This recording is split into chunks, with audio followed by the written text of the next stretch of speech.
Hi, everyone. Welcome to our Friday Q&A with Kistemaker Business Law Group.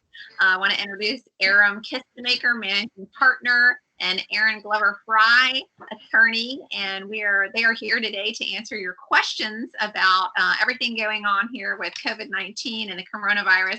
The first question is small business loans. It's been all over the news, all over social media, every other email that you're receiving in your inbox. Which loans can community associations apply for? More specifically, the PPP. And I'm going to let Erin and Erum tell you what is PPP. So again, my name is Erin Kistemaker. I'm the managing shareholder and partner of Kistemaker Business Law Group. Thank you for joining us today, and we're going to try to do this every week. We actually have a nice little name for it now, and it's going to be Q&A Friday with Kistemaker Business Law Group.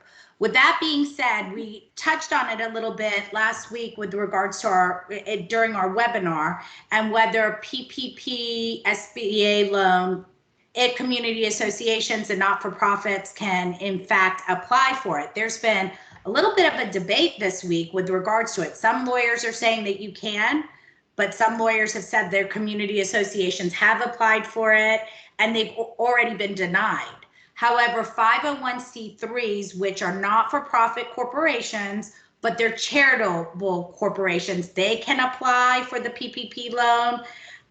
Based on research that I've done this week, I still believe that the PPP loan specifically is not applicable to community associations. They cannot apply for it. If they've applied for it, they've been denied. However, I think that that could change over time, and if they can definitively show that they are harmed, they may be able to apply for it in the next coming months. As I stated last week, I believe that the application can be made through the end of this year up and through December 31st of this year. So we will continue to keep the associations apprised of if anything changes. But as of this week, I still am standing consistent with my opinion from last week that I don't believe that the PPP SBA loan is applicable to community associations, but they can apply for the economic injury disaster loan directly through the SBA. Along with this Q&A session, we will be providing our printed materials. And in the printed materials, I have listed a Q&A and some of the most asked questions from small businesses with regards to the Paycheck Protection Program. And we will provide all that information and links to obtain other information with regards to the Paycheck Protection Loan Program. It is applicable to all small businesses, just not community associations. And our law firm is a business law firm, so we do represent other businesses and want to ensure that they have all the up-to-date information.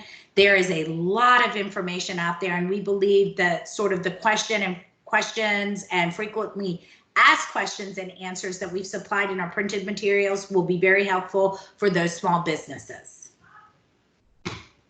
Okay, great. So another thing. How has it gone for your small business, Cindy? Did you apply for the PPP loan program? We did. So I own Marketing to Go. We've been in business 10 years and we have 5 employees. And as you've heard some of the guidelines for the application processes, employees under 500 and been in business for I think 1 or 2 years. So we applied, have not heard anything yet. And we're just kind of, waiting on that. And, the CARES Act as well. And I don't know if you or Erin want to talk about the CARES Act. And that is the, payroll costs and employees compensation in excess of salaries over 100,000. I didn't have to worry about that with, my small business, but there are some stipulations with regards to that. I believe with PPP, you have to be 500 or less with regards to your employee size. My law firm has also been in business in excess of 10 years now. We have not heard back with regards to if we've been approved for the EIDL loan or PPP loan. In fact, my banker, which is Seacoast, is still requesting information. However, I did read in some articles this week that millions of dollars have already gone to small businesses. I will say I don't know of one small business that has even been approved. I know that there was some discrepancy when I first found out about the loan. We were told that it would apply to our 1099 employees, but apparently it does not apply to 1099 employees and just straight W-2 employees. So I think everything is just still very much up in the air. We still need to learn a lot about these programs. And the good news is that the deadline is until December 31st. So in my opinion, I don't know. I think we can keep applying and keep applying. However, I don't know that to be true yet. Sure. And I don't know if you want to address some of the documentation that you need to submit with the application. I know I had to reach out to my bookkeeper to get, there's 3 different, I think, payroll things, your taxes from 2019, which, everyone got an extension. So we don't have that yet. But we had 4 quarters worth of payroll tax forms that we were able to submit as documentation, as well as your, entity, articles of incorporation, that you've got to submit with. And I don't know, was there any other paperwork that you turned in as well, Erin? I presented a lot of information. So they did ask for quite a bit more. I don't know if it's business specific, but we had to provide certificate of our hardship. I had to provide quite exhaustive documentation with regards to my financial circumstances and the like, and what my exact hardship is currently. Sure. Yeah. So it must be different with each industry for sure then. With that, maybe we'll go to one of the questions that Erin would like to answer. So I know, Erin, a lot of stuff went on this week with regards, and basically starting last Friday, so about a week now, with regards to eviction and foreclosure suspensions. And could you talk a little bit about that? Because I know our law firm received lots of calls this week, obviously, to evict tenants and the like, because everybody's assessments, their rent payments, bills were due April 1st. And unfortunately, a lot of people either couldn't afford to or are using the legal system to their benefit and not making payments. So could you go into details with regards to some of those orders and the laws applicable to that? Sure. So as of April 2nd, and maybe introduce yourself for everybody that will be watching this.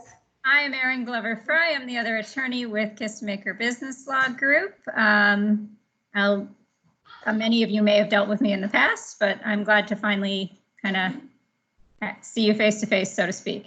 So yes, we've been getting lots of inquiries about why isn't my foreclosure moving forward? Why can't I evict this tenant? This tenant is very disruptive. Why can't I do anything? And the simple answer is Governor DeSantis issued an executive order back on April 2nd saying no foreclosures, no evictions for 45 days. And the courts here in Volusia County, at least, are interpreting it very broadly. So they don't care if it's a residential foreclosure. They don't care if it's a commercial foreclosure. I heard yesterday from another attorney that his commercial condo lien foreclosure was canceled. Nothing is happening. And I think it's actually beyond the 45 days the governor has called for, because the local chief justice has called for the closure of the courts until the end of May. So nothing is happening until at least June. And then who knows, because it's going to take a while to get all of this stuff that is backing up rescheduled. The good news for our associations is that we have also told the statute of limitations. So if your lien was recorded on May 1st, 2019, you had 1 year to foreclose on that lien. That is now told another 45 days from April 2nd, but obviously that would fall within May. You probably would have until June 1st to file for that foreclosure to be on the safe side. So at least there's that. There's a little bit of leeway on the timing on the association end of when they can file their foreclosures. And we're just going to have to keep watching the courts to see what they do, because if this keeps going, it could get closed again. We'll just have to keep watching. Cindy, do you think any of our viewers, or do you have any sort of question? That's why we like having some others join us, because we sort of live in our own legal bubble and our own law firm bubble. Have you heard anybody asking any questions specifically towards tenants, the court systems, the legal process? Can people go to court or anything like that with regards to what we're talking about? So I think everybody knows the courts are closed right now, but I have 2 students that I know that are trying to get out of their apartment leases, in college. So, when we contacted, they're in separate apartments, and when we contacted both of the main offices, they said, oh, we're not canceling leases right now. One of them was a $225 charge, but you had to sublease. You had to find someone else to take over your lease. It's technically not a sublease, but find a new tenant, right? And of course, school is not going to be held any longer. So, they're defraying us to a hardship form and to the corporate offices and things like that. And so, yes, like you were saying, people are going to take advantage, right? That can still afford to pay their rent, that haven't lost their job. But there are so many, and they're college students. Just, the easy answer, of course, would be to let them out of the, 4 more months, I think, or 3 more months of their lease, and just move on, right? Get the apartments cleaned up for next semester, right? So that's been quite a challenge for a lot of students, I know. And we've been helping, as you know, lots of folks with trying to help their children, and some of our colleagues even out of their leases, especially in the scenario with colleges. We know, at least in the UCF area, the representative over there has actually written some of those larger apartment complexes and has asked them to allow the termination of the leases. And as I told you, Cindy, I think it's difficult for the apartments to take a broad stroke and say, yes, all the leases are terminated. They're going to want people to request it, as we've also said with our assessments. Don't be proactive and proactively just suspend collection of your assessments. Wait till people ask and look at every case on the facts and on the face, which is why I think in some of the scenarios that you just described, they're actually having everybody fill out a hardship form and actually provide evidence as to why they've been damaged in these circumstances. And I think they'll take it on a case-by-case basis, which I think is probably the right thing, except for that does lead me into what I was going to talk about, which is force majeure clauses, act of God clauses, and what that means in the contractual world. And as I stated to you, Cindy, with regards to leases, they often tend to be form leases, whether they contain what's called quote unquote force majeure clause, which is the ability to get out of your contract because something has occurred, like an act of terrorism, a hurricane, or a pandemic similar to this, will depend on A, do you have a force majeure clause, how that force majeure clause is written. So, lots of people are contacting us because we obviously are business lawyers and we deal with contracts all the time, and are asking, can we now get out of our contracts? Can we get out of closing on this deal? We had a real estate contract to purchase this property, but now we don't want to move. Can we get out of this contract? So the first thing that you have to do is look for a force majeure clause. And what is a force majeure clause? So it's basically, as I stated, a clause that says in certain circumstances, if there's an act of God, a hurricane, an act of terrorism, you don't have to fulfill your obligations under the contract. Again, terrorism became the reason why it became part of force majeure is because of the activities from September 11th. Hurricanes are huge around at least Florida, but also sort of up and down the coast. Hurricanes hit on the East Coast a lot. So that's been an ability to utilize force majeure clauses. So For example, people getting out of real estate closings, construction agreements. Big developers are going to be looking to this. Do they have to complete the homes? You're going to see it in purchase and sale agreements of all kinds of products. You're probably going to see it where maybe a dentist was getting ready to buy into a dental practice and now is a little nervous. Can they get out of purchasing and putting in money for a specific dental practice that may go out of business because they can't see patients? So you're going to see that coming up quite a bit. When we provide the presentation, I went into detail about the specific force majeure clause that is contained in what is called a FAR contract, which is the most common purchase and sale agreement in the real estate industry when you're just going and purchasing a single family residence or a condo, and how that's working. I will say currently the position is it's not a slam dunk. You can't necessarily get out of any contracts right now because we don't know how courts are gonna interpret this pandemic. And you do really need to prove that you couldn't perform under the contract because of this pandemic. Now, closings are happening. It's an essential service. So why should you be able to get out of it? You should be able to move and, perform. So it's very much up in the air. In circumstances, though, as far as fulfilling an obligation under a lease, if there's a force majeure clause, I think people should argue that if their children are under a stay-at-home order and can't travel back to their colleges, that maybe that has caused a force majeure because it is an act of God. Everybody has said, stay off the road, stay at home. So how can you go back to your college? If your college has canceled classes, what is the point to be there? And if you've lost your job and can't pay your rent, maybe over time you could show the hardship, which then would allow you to utilize that force majeure clause. So everybody still needs to sort of compile all their evidence, document their hardship, and I do think that in certain situations, the force majeure clause will work out. I know on a bigger level, a huge developer is suing, or Exxon is getting ready to sue a huge developer because they are stating that there's going to be a lot of delays because they can't finish the construction of some project. It's out in California. I haven't read the whole case, but I think the force majeure clause can be used at the smallest scale of, trying to get out of a 4-month lease with an apartment building in Orlando to where Exxon is suing the biggest developer.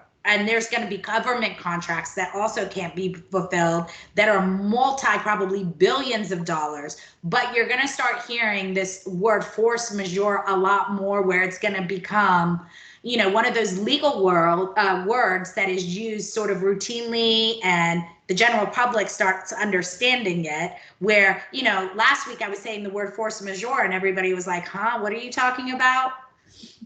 So anything else that you guys think that we should discuss? Do you have any input on it, Erin? I know that Erin actually lived in New York during September 11th, and no, you didn't? No, I went up the year after. Okay. But yeah, it was a crazy time for everybody. I mean, I personally was traveling and the airlines were like, nope, sorry, you can't cancel your flight, even though it's one day after all the planes went down. It was like, it was nuts what they were interpreting as force majeure and what they were not. So it's going to be interesting, and it's going to take a long time, and it's going to tie up the courts for a long time. So hopefully people are, these landlords are understanding, and they apply for their PPP loans as small businesses with employees, and hopefully we can get this all worked out without having to resort to our court systems. Now, with regards to community association, I want to say, I don't want boards sitting on their hands with regards to approvals and disapprovals of leases and of sales. If you don't respond and you're just assuming, hey, how dare somebody ask us in the time of this pandemic to approve a lease or a sale of the property, because business is still going on as usual. Don't sit on your hands, because if you don't respond within 30 days, that is deemed an acceptance. And you still need to approve those leases, determine if you want to approve or not approve them. Same with sales. which then leads into how are boards conducting business. We sort of generally talked about how boards can continue to conduct business and can do so via Zoom. Now, all those emergency meetings that we were having over the course of the last 2 weeks, 3 weeks to suspend common area use rights and just kind of advise our boards were all really closed board meetings that were just between the attorney and the boards, which then do not have to be open to the members. But as time goes on, and this is looking like this is going to go on through the end of May, our associations and our small business, they have to conduct and operate. They have to hold these board meetings, which generally must be open to your membership. So for example, if we did have to approve or disapprove a lease or the sale of a unit, which I've got several association members that are trying to sell their units right now, and you don't want to slander their title and not allow them to sell. Erin, how are they going to conduct those open meetings, and what is our firm's suggestion and sort of the pitfalls that we've discussed with regards to that? Well, you obviously mentioned Zoom. Today we're using another product called Microsoft Teams. There's other products out there as well. I'm certainly not a tech expert to speak to every program that's out there. The meeting still needs to be noticed in the same fashion. Most places you have to put it in an open and conspicuous place on property 3 days ahead of time.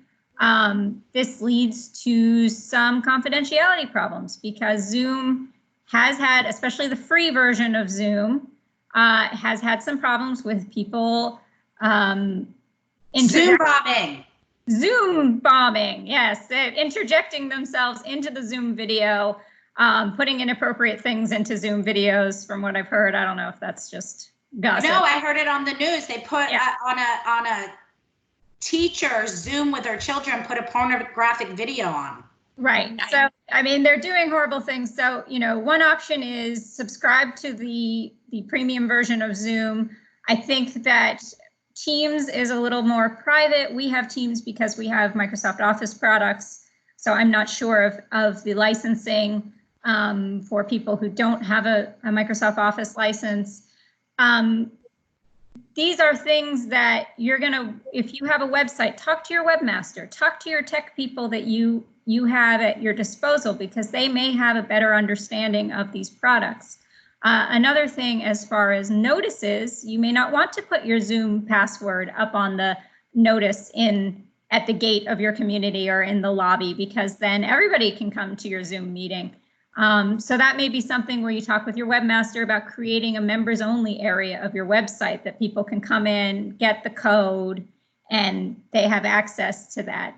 I recognize, the condominium statute only requires websites for associations with 150 or more units. That's a fairly large community here in Volusia County and Flagler County. Most of our associations, I'd say, are smaller. You think, Erin? Yeah, I totally agree. Yeah. But it's 2020. We need to start thinking about getting things more and more online, have our association website, have the governing documents available for our owners, and it being more of a way to communicate with owners, including things like this, posting your notices through the website and making sure that everything is confidential and secure. Certainly talk to your CAM before you notice a meeting. Talk to your attorneys before you notice that meeting. Talk to your webmaster. Make sure he's involved or she is involved and knows how to keep things secure for your association. And for me, where I see the biggest trouble is, so if we were going to do a call through Teams and we were making it open to all the membership, we would have to have everybody's email. Now, Cindy, if you joined this meeting that we're recording today, but your children and everybody in your home could potentially listen to what we're discussing. So in this virtual world right now, and allowing members to attend virtually, there is a very big possibility that everybody's listening to it in their households. Whereas, typically only members are allowed to come to the meeting. So just those type of things to keep in the back of our minds. Certainly, now lawyers should not breach attorney-client privilege or any confidential information during the meeting. So all things that we're thinking about, because it is hard to get everybody's email. Everybody's not tech savvy. As you know, Cindy, we three like to think that we're, at least both of you, certainly more tech savvy than me, and I don't think I'm terrible, but it took us a bit to figure this out. It did. Also, making sure that you let your owners know if they're doing a Zoom or a Teams meeting, make sure that they're logging in either with a phone that has microphone and video camera capability or a laptop off, you know, and give them sort of those directions. Alternatively, look for a telephone conference system where it allows upwards of 200 people to be invited. Now here it goes back to what Erin was saying, but if you go and put that telephone number on your notice, you could have anybody call in and join the call. So things that we need to think of into the future, but I do think that these are all great things. And once it's figured out, I think we'll have a lot more attendance. I think people will attend a lot more. And it'll be a pain in the butt for the next 2 months, but this could be wonderful for years to come. Right. And I just thought of something too, the electronic voting and opting in for electronic voting may increase as well, because a lot of our associations are not doing that because it is so daunting, especially a lot of our communities have older boards. So, you know, but this may be something where we can even vote for our board and vote for amendments to the declaration electronically going forward. And a great thing that I think is going to come out of it, although a lot of industries are hurting right now, restaurants, hairdressers, you know, nail salons, I bet you there'll be a great uptick in the purchase of laptops, new screens, so everybody can sort of enjoy the world that we're going into, which is you've got to become tech savvy if you want any kind of communication with people outside of your front door. So, you know, everybody may want, certainly if you are sitting on a community association board, I encourage you to go get a laptop with a microphone and a video camera. Now, more than ever, have an official association email, because gosh, there must be so much commingling going on with personal emails, work emails, board emails, and that's what you want to try to avoid. So get in front of all of that before this sort of snowballs. Yeah, I was just going to say, you know, as well, you know, nobody likes change, right? And so everybody's been thrust into this technology world. And from, you know, what you're recommending for just members of a board to do, it's funny because I was at Publix the other day and even the cashier was saying, hey, you know, if you have Apple Pay, now you don't even have to touch the, you know, card swiper, touch your card. And I go, oh, you guys are high tech. He goes, it only took a global pandemic for Publix to get with the times, right? You know, so from Publix to individuals on a board, everybody's doing it. Everybody's getting in front of it. I'm on the Flagler Beach Rotary board, and you know, we had our meetings. The last two were on Zoom, and we have some older members, and they are on board now. This is the first time they're using Zoom. They're adjusting their screens. You know, they're really funny, but they're there, and it's great sitting on their couch, and we get to see everybody and how they're doing. And they've been doing that with their family as well. So Easter is Sunday, and a lot of families are not going to be together because of this. So we are going to Facebook video 3 families of ours, you know, my brother and his wife and family, my parents and us, and we'll just set up our phones on video and have, you know, a meal together. So I think a lot of people do that though, Cindy. I mean, honestly, a lot of us are saying like, let's do this, let's do that. And as I told you, I really, as the weeks go by, because of what you do for a living, Cindy, I want us to be able to give really good information to our clients, because I'm finding it difficult to do those things that you're suggesting and how to go about it and what we should be ordering, where we should be ordering it from to make it enjoyable, because, you know, you explain how you're going to do it. And then Erin just had, you know, what's interesting, we've all sort of had holidays because Erin just had Passover Seder virtually with her family. Wednesday night, yes. Yes. We just had, so how are you going to do it on Sunday, Cindy, to where it can be enjoyable? Sure. So everybody, a lot of people have Facebook, and Messenger is, one of the messaging platforms within Facebook. So a lot of people are using that. So Facebook Live? Video call live. Sure. So I tested with my mom earlier. So you just type the person's name in, right, that you want to connect with. And then you click at the top there, you'll see a phone icon and a video icon. Okay. You press the video icon and then it calls the person, right? And then you do that, with the 3 families or however many, you're going to call on there. Mary, one of my son's girlfriends, her family is in Colorado and California and Florida, and they did Facebook video the other night and played a board game, right? Really? Or a memory game, right? It was, a list of words, and you have a minute and a half to write down answers to those questions that all start with a B, right? And so your objective is to get the most unique word, because everybody goes around and reads their words. And if someone has your word, like a boy's name that starts with B, so Bobby, if everybody has that, then yours doesn't count for any points. So you want, something more unique than Bobby, I don't know, Brandon, Burkowski, whatever, for a boy's name, right? So and the one mom had her baby, and, everybody got to see each other and play a family game. So it was really great. Who's holding the phones, and where are you putting the phones? So selfies, right? When we did your video shoot last week, I had 2 apparatuses.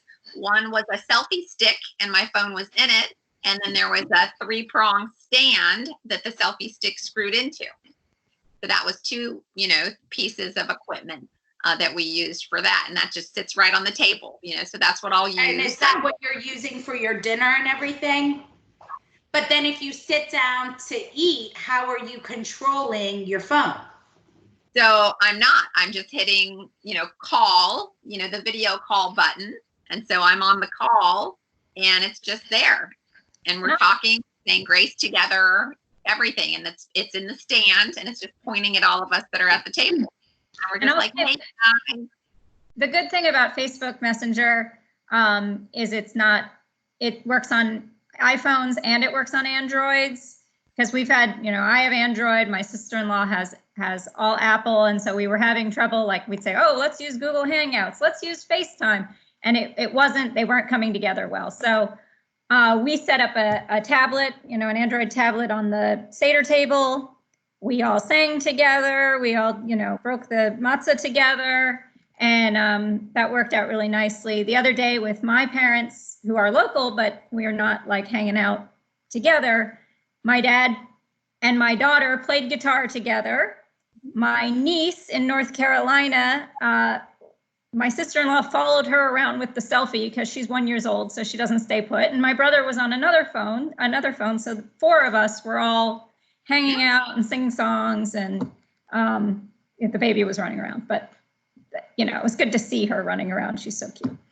So that one, it works really well. The only thing we've had problems with is the internet being somewhat spotty, just because there's so much use.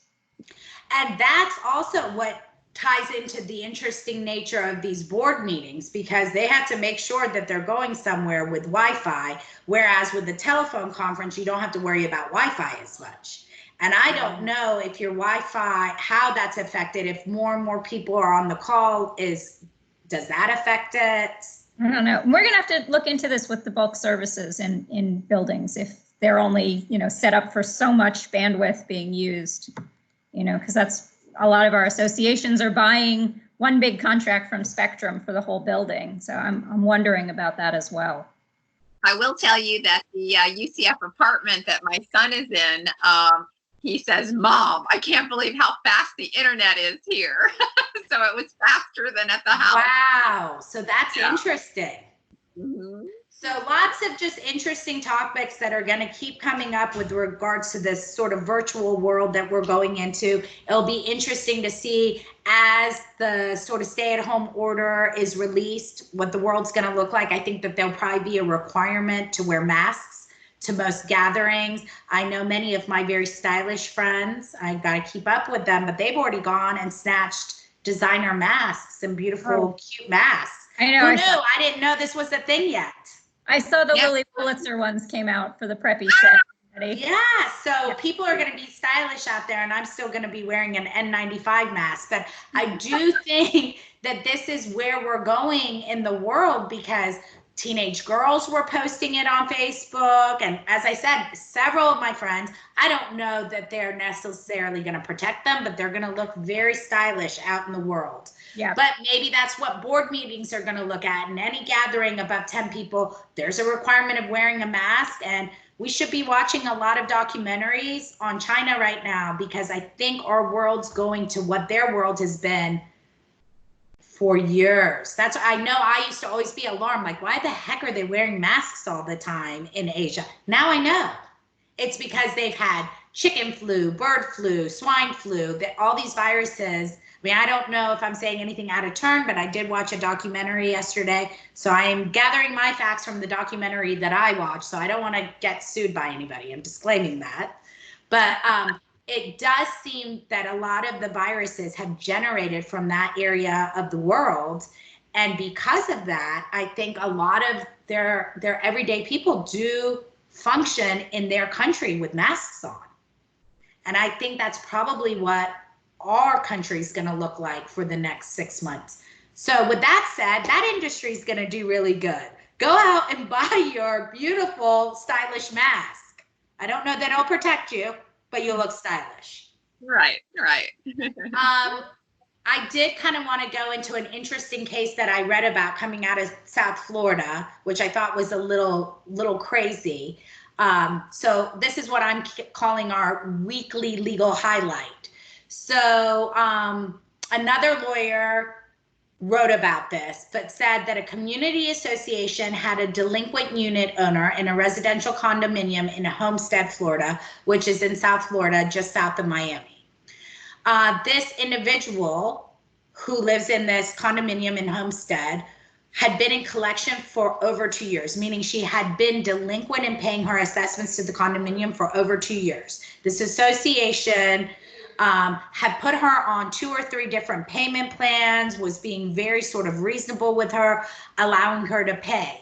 So once the stay-at-home order occurred, and I guess the assessments were probably due around April 1st, she called the law firm. So oftentimes when associations are in collections, and Erin actually sort of runs our collections department for our law firm, but when collection starts, it's basically handed over to the law firm to communicate with that delinquent owner and do what needs to be done to get to foreclosure. If they ultimately don't pay, we can foreclose on them and take their unit away, which is exactly why there's been those 45-day suspensions on evictions and foreclosures, because I don't think that right now is a great time, and obviously the court systems have come to that conclusion, to displace people from their homes. So with that being said, she contacted the law firm who had the collections and asked, hey, is the association still requiring payment of the assessments? The law firm said, well, of course. That owner went and called the Homestead mayor. The mayor then called the police. The police went over to the association and basically said, what's going on? How come you're collecting against this person and pursuing collections? There's a suspension on the collections. And so the management company had to say to them, listen, we're just sending out our demand letters, but we're going to put a freeze on doing anything further for the next 30 days. And only then did the police leave. Now, this is so odd from many different perspectives, because it's sort of commingling civil and criminal, because generally we can't get the police out to do anything over here, when really they should be coming out and they will just say, oh, this is a civil matter, we're not getting involved. Why the police went out in this matter, why the mayor took that action, when in fact, in my opinion, they're not violating anything by saying you need to pay. So just really interesting things are occurring.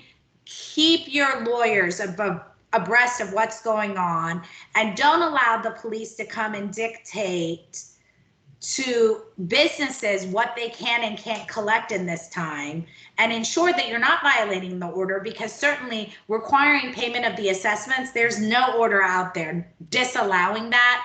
There's no suspension on that currently. You can do your collection efforts. You just can't foreclose against them for this short period of time. That doesn't mean don't send out your pre-suit letters or encourage people to pay. So that was just an interesting highlight that I don't understand how that occurred and what the police had nothing better to do. It was interesting. I don't know, Erin, if you've heard anything else super crazy this week or dealt with anything super, super funny or crazy that we want to highlight? This week, no. I mean, I have had, some payment plans, people trying to defer the same deal, people trying to defer the payment plans, and, knowing that we can't really do anything about it as attorneys. I always like to tell people we're very good at after the fact. We're not so good at preventing things. So when our after the fact is cut off, I feel like we're cut off at the knees for a lot of what we can do to help our clients. So yeah, I'm getting a lot of people saying, hey, I know I promised to pay by April 1, but that's not going to happen. How about June 1? How about July 1? And you say, well, what am I going to do? I can't sue you. I can't foreclose. I can't evict, So it's a tough time. People are out of work. It's a tough time. But it's a tough time for these associations too, where they're dependent on that income to, pay the pool cleaner, pay the cam who's keeping the lights on, pay all of the vendors that you guys have to keep your community a habitable place. So it's going to be a tough time, and we're just call us and call your attorney when. And everybody think about your property values. If your neighborhood's not nice, if your condo's not nice, we're all going to bounce back from this. But what you don't want to see is our property values go down. And that's exactly what already you're hitting a very difficult time. Yeah. Financially, economically, where values are just naturally going to go down because of this. You don't want it to further go down because these neighborhoods and these condominiums aren't maintained properly. You want to stand out as one of those premier communities. So as long as you continue to pay, your community will be maintained. But the minute that there's a lot of owners that don't pay, vendors aren't going to go there if they're not getting paid. Right. So therefore your community is not going to be maintained and you're not going to stand out. So I think that your property values will go down even more. Right. And, and think about like a special assessment for a roof. If people don't pay that roof assessment, you're just going to have water damage everywhere. So, you've got to keep on top of this to make sure people are paying so that you can pay for those big projects, especially. And last caveat, please talk to your lawyers before you're signing contracts, entering into contracts. Your lawyers need to make sure that you've got force majeure clauses, that you have scope of what the work is done, when the work's going to get done, when you need to pay people. It is a very odd time right now. Now is the time to go and seek legal advice. I'm sure your lawyers would love to see you. Don't wait till it's too late. It's very hard for us to unwind things. It's much easier to fix it before you enter into those contracts. So, we're in a pandemic. We're under a state of emergency. You could enter into a contract with a roofer to do work, but they may not do work for another 6 months. And I also don't know how contractors are guaranteeing price structures right now because we don't know what's going to happen to the economy. So there are various reasons why everybody needs to be very conscientious. Also, reservation of rights. I know a lot of roofers have been in my community looking at hail damage, and people are making those insurance claims. Be very careful what professionals you're engaging, how you're engaging, understand legal terminology, what it means, and really consult with your legal advisors at this point. With that, I think, we've gone over quite a bit once again, and we are going to try to do this, like I said, weekly, every afternoon on Fridays. And if anybody wants to send us suggestions of what they would like us to talk about, you can email either of us, any of the three of us. Cindy, I'm sure you put all of our information up when you put this all on YouTube and Facebook. And do you want to ask any of the viewers to like our Facebook, or, you know, do what you need to do from your marketing side? Absolutely. Please like Kistemaker Business Law Group on Facebook. We're also on Twitter and Instagram, and I will have that in the video as well. So thanks everybody for tuning in. Thank you. Thank you.